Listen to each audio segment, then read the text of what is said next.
हाय everyone, mission Delhi university में आप सभी का स्वागत है।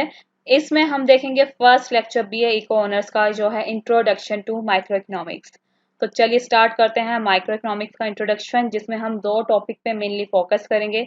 सबसे पहला है माइक्रो इकोनॉमिक्स क्या होता है और दूसरा है सेंट्रल प्रॉब्लम्स क्या है किसी भी इकोनॉमी की। इन दो टॉपिक पर हम मेजरली फोकस करने वाले हैं। सबसे पहले है माइक्रो इकोनॉमिक्स क्या होता है। माइक्रो इकोनॉमिक्स जैसे हमें पता है ये इकोनॉमिक्स का ही एक पार्ट है। इकोनॉमिक्स एक सब्जेक्ट, उसी का एक ब्रांच है माइक्रो इकोनॉमिक्स, जिसमें बेसिकली हम स्टडी करते हैं कि किस तरीके से इंडिविजुअल अनलिमिटेड नीड्स, जो हर इंडिविजुअल की नीड्स है वो अनलिमिटेड होती है, वो उसको जो लिमिटेड रिसोर्सेज हैं उनके साथ बैलेंस करके चलता है। और सबसे बड़ी बात, ये जो लिमिटेड रिसोर्सेज हैं इनके भी अल्टरनेटिव यूजेस होते हैं, यानी एक रिसोर्स को हम कई तरीके से यूज कर सकते हैं। तो इन रिसोर्सेज के साथ किस तरीके से इंडिविजुअल अपनी नीड्स को फुलफिल करके रिसोर्सेज और नीड्स के बीच में बैलेंस बना के चलता है, उसकी स्टडी को हम कहते हैं माइक्रो इकोनॉमिक्स। इसमें हम इंडिविजुअल का मतलब क्या निकाल रहे हैं। इसमें इंडिविजुअल का मतलब होता है कि जो डिसीजन है उसके बारे में कौन सोच रहा है, कौन विचार कर रहा है, कौन है जो डिसीजन ले रहा है। अब ये डिसीजन लेने वाला कोई एक सिंगल पर्सन भी हो सकता है और एक ग्रुप भी हो सकता है, जैसे कि फैमिली या फिर कोई फर्म या फिर इंडस्ट्री या कोई ऑर्गेनाइजेशन। ये सभी इंडिविजुअल में काउंट होंगे। इसके बाद है अनलिमिटेड नीड्स। अनलिमिटेड नीड्स मतलब क्या होता है कि जो एक ह्यूमन है उसकी नीड्स अनलिमिटेड है। एक नीड अगर उसकी फुलफिल होती है तो वहीं दूसरी नीड उसकी शुरू हो जाती है। जब दूसरी नीड उसकी सेटिस्फाई होती है, फुलफिल होती है, तो वो थर्ड नीड की तरफ, थर्ड रिक्वायरमेंट या जो भी उस डिजायर होती है उसकी तरफ बढ़ता है। और इन नीड्स को पूरा करने के लिए उसे चाहिए होते हैं रिसोर्सेज। लेकिन रिसोर्सेज क्या है? लिमिटेड। लिमिटेड यानी कि जो भी रिसोर्स हमारे पास है, रिसोर्स मतलब क्या, जिस भी चीज का यूज हम गुड्स और सर्विस प्रोड्यूस करने के लिए करते हैं, चाहे वो लैंड हो, लेबर हो, टूल्स हो, मशीनरी हो, कैपिटल हो, मनी हो, वो कुछ भी हो सकता है। ये सभी रिसोर्स में आते हैं। अब ये सारे रिसोर्सेज हैं लिमिटेड। इनका यूज करके जो गुड्स एंड सर्विसेज बनेंगे, जिसका यूज इंडिविजुअल करते हैं, वो भी होते हैं लिमिटेड। तो इन रिसोर्सेज को जो लिमिटेड है उनको यूज करते हुए किस तरीके से ह्यूमन अपनी नीड्स सेटिस्फाई करते हैं, उनके बीच बैलेंस बनाते हैं, इसके बारे में हम पढ़ते हैं। अब रिसोर्सेज हैं, हर रिसोर्स का अपना एक अल्टरनेटिव यूज भी है। अल्टरनेटिव यूज यानी हर रिसोर्स को हम कई तरीके से यूज कर सकते हैं। जैसे मनी है, अगर आपके पास फिक्स अमाउंट है, मान लीजिए 1000 रुपए, उन 1000 रुपए को आप कितने ही तरीके से यूज कर सकते हैं।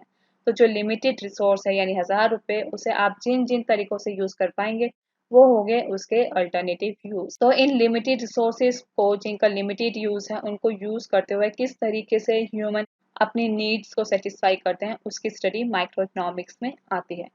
बेसिकली जो इकोनॉमी में हम एक्टिविटी करते हैं वो तीन तरीके की होती है, जिसमें सबसे पहले प्रोडक्शन, दूसरा एक्सचेंज, देन कंजम्पशन। जब प्रोडक्शन होगा किसी भी गुड या सर्विस का, उसे एक्सचेंज किया जाएगा उसके साथ जिसे उसकी नीड है, रिक्वायरमेंट है। जब उस पर्सन के पास वो गुड और सर्विस आएगी तो वो उसे करेगा कंज्यूम, अपनी डिजायर को, अपनी नीड को सेटिस्फाई करने के लिए। तो इस तरीके से इकोनॉमी में ये तीन एक्टिविटी चलती है। गुड्स और सर्विसेज को प्रोड्यूस करना, एक्सचेंज करना, कंज्यूम करना, ये होता है इकोनॉमी की एक्टिविटी, जो ये एक साइकिल की फॉर्म में चलती रहती है। इसमें गुड्स और सर्विसेज का बेसिकली हमने क्या मतलब निकाला है, जो भी टेंजिबल चीजें होती हैं जिन्हें हम देख सकते हैं, छू सकते हैं, वो आती है गुड्स में, जिसका यूज लोग अपनी नीड्स और वांट्स को सेटिस्फाई करने के लिए करते हैं। इसी की तरह जो इंटेंजिबल गुड्स होते हैं, जिन्हें हम सर्विस कहते हैं, क्योंकि उन्हें हम देख नहीं सकते, लेकिन उसका यूज भी हम अपनी सेटिस्फेक्शन के लिए करते हैं। तो इस तरीके से गुड्स और सर्विस का हम इकोनॉमिक एक्टिविटी में आदान प्रदान करते हैं। इसके बाद आता है सेंट्रल प्रॉब्लम्स। अभी हम पढ़ चुके हैं कि किस तरीके से ह्यूमन की जो नीड्स है वो अनलिमिटेड है और जो रिसोर्सेज है वो लिमिटेड है, और साथ साथ उन लिमिटेड रिसोर्स का अल्टरनेटिव यूज है, जिसके कारण इकोनॉमी में मेजरली तीन प्रॉब्लम्स खड़ी होती है। सबसे पहले हम क्या प्रोड्यूस करें, क्योंकि जितने भी रिसोर्सेज हैं उनका यूज कुछ ना कुछ प्रोड्यूस करने के लिए होगा। हम क्या प्रोड्यूस करें, किसकी नीड को हम पहले सेटिस्फाई करें, किस तरीके का गुड हम प्रोड्यूस करें, कैपिटल गुड या कंज्यूमर गुड। और कितनी क्वांटिटी में करें। इस तरीके से करें कि जो कैपिटल गुड है कंज्यूमर गुड है दोनों का रिक्वायरमेंट हो जो फुलफिल हो जाए। सबसे पहली प्रॉब्लम आती है ये। फिर प्रॉब्लम आती है कि हम कैसे करें, क्योंकि हमें पता है जो लेबर है मशीन है इन दो का मेनली यूज होगा किसी भी गुड को प्रोड्यूस करने के लिए। तो लेबर कितनी यूज होगी, मशीन कितनी यूज होगी, दोनों को किस तरीके से बैलेंस करके चलना है इस बारे में सोचना ये भी एक प्रॉब्लम है। क्योंकि जितनी लेबर है मशीनरी उतनी ही नहीं है, या जितनी मशीनरी है उतनी लेबर नहीं है। इसको बैलेंस करके चलना गुड्स प्रोड्यूस करने के लिए ये एक प्रॉब्लम क्रिएट कर देता है। फिर है किसके लिए करें, मतलब जो गुड हम यहाँ प्रोड्यूस करेंगे जो जिस क्वांटिटी में करेंगे वो किसके लिए होगा, कौन उसे यूज करेगा, किस तरीके का होगा, लग्जरी आइटम होगा या फिर डेली यूज आइटम होगा। इस पे डिपेंड करता है कि किस तरीके का गुड बनेगा। इसलिए ये तीन तरीके की प्रॉब्लम्स इकोनॉमी में आती है। ये तीन प्रॉब्लम्स जो आती है जिनका हम क्वेश्चन में पूछ रहे हैं ये एक्चुअली में क्या प्रॉब्लम बनती है। सबसे पहले बनती है एलोकेशन ऑफ स्केयर्स रिसोर्सेज। हमें पता है रिसोर्सेज कम है, उन्हें एलोकेट इस तरीके से करना कि जितनी रिक्वायरमेंट है उतनी ही रिक्वायरमेंट के गुड्स प्रोड्यूस हो सके। फिर आता है production of different possible goods and services. किसका प्रोडक्शन करें और गुड्स एंड सर्विस जो हम प्रोड्यूस करें वो किसको दें, वो डिपेंड करेगा कि वो किस तरीके की आइटम है और किसकी उसको रिक्वायरमेंट है। इस तरीके से जो इकोनॉमी में तीन सेंट्रल प्रॉब्लम्स आती है वो आती है कि हम उन्हें किस तरीके से अलोकेट करें रिसोर्सेज को, उनका डिस्ट्रीब्यूशन कैसे किया जाए। इस तरीके से हमारे पास तीन प्रॉब्लम्स आती है। यहाँ एलोकेशन ऑफ रिसोर्स से हमारा क्या मतलब है, इसका मतलब जो हमारे पास रिसोर्सेज हैं उन्हें हम हर गुड और सर्विस को प्रोड्यूस करने के लिए किस तरीके से यूज करें उसे कहते हैं एलोकेशन ऑफ रिसोर्सेज। अब हमने ये जो प्रॉब्लम्स डिस्कस करी कि हम किस तरीके से रिसोर्सेज को एलोकेट करें, कितने गुड्स प्रोड्यूस करें, किसके लिए करें, कैसे करें, ये प्रॉब्लम्स आती किस कारण है, किस वजह से ये प्रॉब्लम्स आती है। ये प्रॉब्लम्स आती है बेसिकली चार चीज़ों के कारण जो हम डिस्कस कर चुके हैं बिल्कुल स्टार्टिंग में। अनलिमिटेड वांट्स हैं, लोगों की जो रिक्वायरमेंट है, डिज़ायर है, नीड्स है वो अनलिमिटेड है।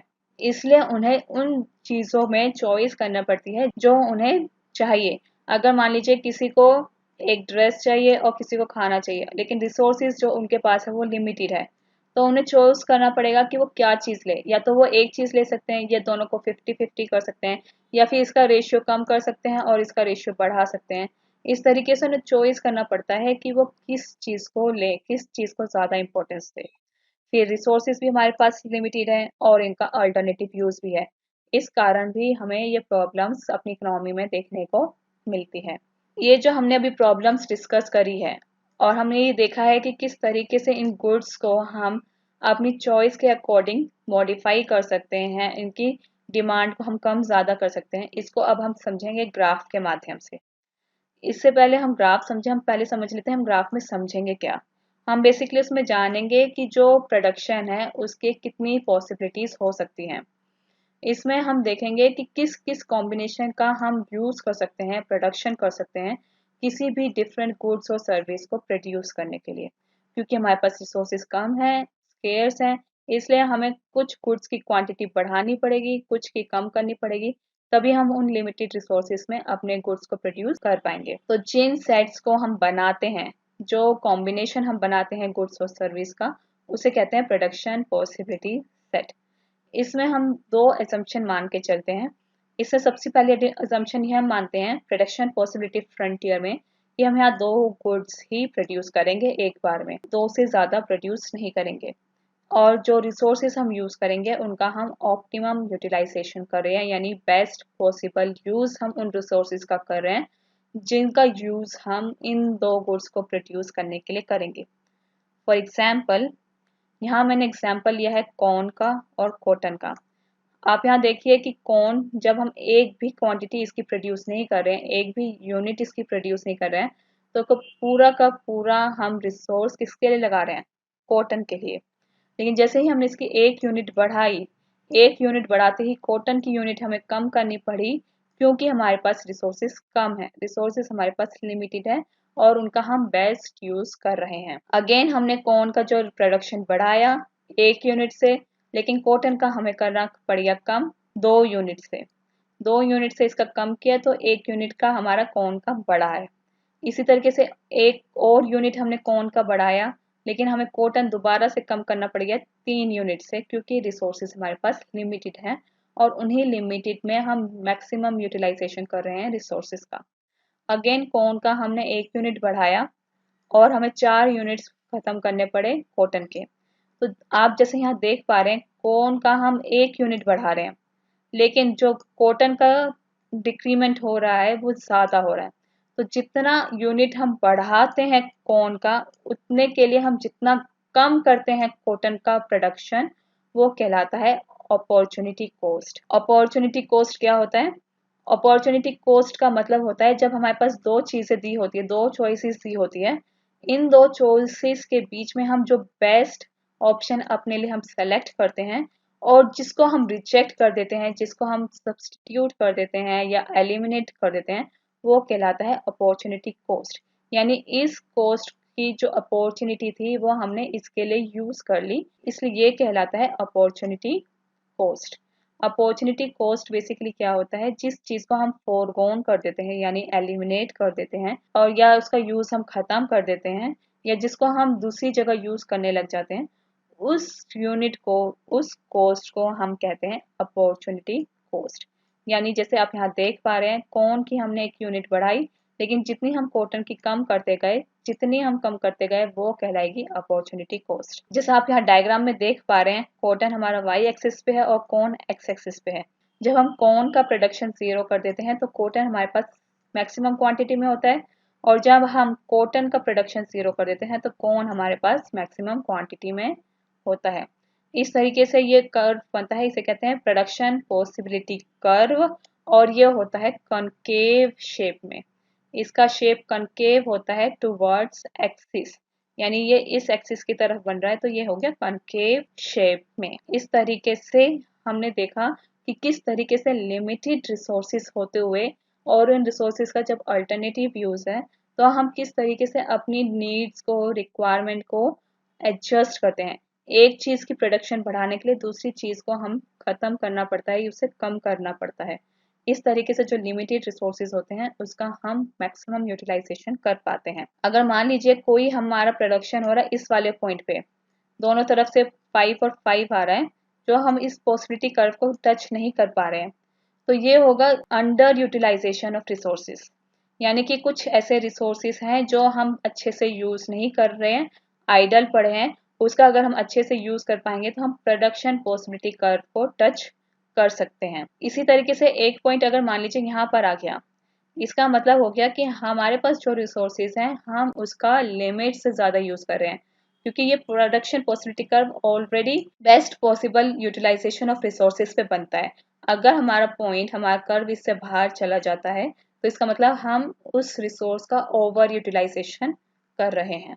तो इस तरीके से हमने देखा कि बेस्ट पॉसिबल आउटकम के लिए हम किस तरीके से हमारी जो रिक्वायरमेंट होती है उनको एडजस्ट कर सकते हैं। ये माइक्रो इकोनॉमिक्स में होता है, जिसमें हम सिर्फ ये एज्यूम करते हैं कि दो ही चीज़ें हम यहाँ पे प्रोड्यूस कर रहे हैं और जो रिसोर्सेज हैं हम उसका बेस्ट ऑप्टिमम यूटिलाइजेशन कर रहे हैं। यहाँ पे अपॉर्चुनिटी कॉस्ट का मैंने एक एग्जाम्पल लिया है। इसमें इन्होंने अच्छे से समझा रखा है कि अपॉर्चुनिटी कॉस्ट किस तरीके से हम एक नेचुरल फैक्टर में देख सकते हैं। जैसे कि यहाँ पे आप देख पा रहे हैं फार्मर है जो लैंड का यूज करेगा प्रोडक्शन के लिए। प्रोडक्शन में होगा या तो मैंगो और एप्पल। अगर इसके पास जो चॉइस है, चॉइस 1, 2 मैंगो और 1 एप्पल की है। अगर इन्हें एप्पल की क्वांटिटी बढ़ानी है, अगर इन्हें 2 एप्पल करने हैं, तो इन्हें 1 मैंगो सेक्रीफाइस करना पड़ेगा। तो जो मैंगो का ये सेक्रीफाइस करेंगे, 1 मैंगो का सेक्रीफाइस करेंगे, वो कहलाएगा अपॉर्चुनिटी कॉस्ट, क्योंकि जो अपॉर्चुनिटी वो मैंगो को दे सकते थे तो वो उन्होंने किसको दे दी? एप्पल को। तो इस तरीके से ये अपॉर्चुनिटी कॉस्ट काम करती है जब हम लिमिटेड रिसोर्सेज में अपनी सारी डिजायर्स फुलफिल करने की कोशिश करते हैं। अब इसके बेसिस पे हम कुछ क्वेश्चंस देख लेते हैं। ये क्वेश्चंस मैं आपके साथ डिस्कस नहीं करूंगी, ये क्वेश्चन आपके पास 5 सेकंड के लिए यहाँ पे रहेगा। आप अपनी स्क्रीन को स्टॉप करिए, क्वेश्चन पढ़िए और इसका आंसर अपने पास कहीं नोट डाउन करिए। इस तरीके से 5-6 क्वेश्चंस मैं आपको दिखाऊंगी और फिर लास्ट में इसके आंसर्स आपको देखने को मिलेंगे। आप अपनी स्क्रीन फ्रीज करिए, क्वेश्चन पढ़िए, उसका आंसर मार्क करिए। ये है क्वेश्चन नंबर 1। इसके बाद है क्वेश्चन नंबर 2। ये रहा क्वेश्चन नंबर 2, इसे पढ़िए। इसमें अपॉर्चुनिटी कॉस्ट पूछा है और इसकी डेफिनेशन यहाँ 4 दी गई। इन चारों में से कौन सी डेफिनेशन है जो अपॉर्चुनिटी कॉस्ट के लिए, ये आपको बताना है। इसके बाद है क्वेश्चन नंबर 3। क्वेश्चन नंबर 3 में यहाँ पे हमें 4 प्रॉब्लम्स दी गई है जो सेंट्रल प्रॉब्लम हो सकती है इकोनॉमी के लिए। हमें बताना है इन चारों में से कौन सी सेंट्रल प्रॉब्लम नहीं है। नेक्स्ट क्वेश्चन है प्रोडक्शन पॉसिबिलिटी कर्व। हमें ये बताना है कि प्रोडक्शन पॉसिबिलिटी कर्व का डायरेक्शन किस तरीके से होता है, कनकेव होता है, कन्वेक्स होता है, पैरेलल होता है या वर्टिकल होता है। इन सभी क्वेश्चंस के आंसर आप अपने पास नोट करके रखिए। At the end of lecture आपको इनके आंसर्स देखने को मिलेंगे। Next is question number 5। हमें ये बताना है कि इनमें से कौन सा रिसोर्स है जिसका यूज हम प्रोडक्शन के लिए करते हैं। लैंड, लेबर, कैपिटल, या ये सारे के सारे हैं जिनका यूज हम करते हैं प्रोडक्शन के लिए। ये हो गए 5 क्वेश्चंस। इनके आंसर आपको अपने पास नोट डाउन करके रखने हैं। इनके आंसर्स अभी आपको मैं दिखाने वाली हूँ, लेकिन उससे पहले अगर आपको कोई भी डाउट है सीयूईटी के रिगार्डिंग या बीए इकोनॉमिक ऑनर्स के रिगार्डिंग, तो आप मुझे डेली बाइट्स कनिका करके इंस्टाग्राम पे सर्च कर सकते हैं। वहाँ पे आप मेरे से अपने क्वेश्चंस डाउट्स पूछ सकते हैं। साथ ही साथ आप हमारा टेलीग्राम ग्रुप जो है सीयूईटी मिशन दिल्ली यूनिवर्सिटी, उसे भी सब्सक्राइब कर सकते हैं ताकि सीयूईटी के रिगार्डिंग जो भी अपडेट्स हैं आपको टाइमली मिलती रहे। साथ ही साथ जो मिशन दिल्ली यूनिवर्सिटी का चैनल है उसे सब्सक्राइब करना ना भूलें। तो ये रहे आंसर की जो क्वेश्चंस आपने पीछे देखे थे उसके आंसर्स ये रहे। आई होप आप सभी के आंसर्स करेक्ट होंगे। Thank you, have a nice day, stay blessed, stay tuned. Comment करना ना भूलें। अगर कोई भी डाउट है तो आप कमेंट सेक्शन में मुझे बता सकते हैं या फिर इंस्टाग्राम पे आप मेरे से पूछ सकते हैं। जिन लोगों के ये 5 क्वेश्चंस के आंसर सही हैं वो कमेंट बॉक्स में ज़रूर बताइएगा। Thank you.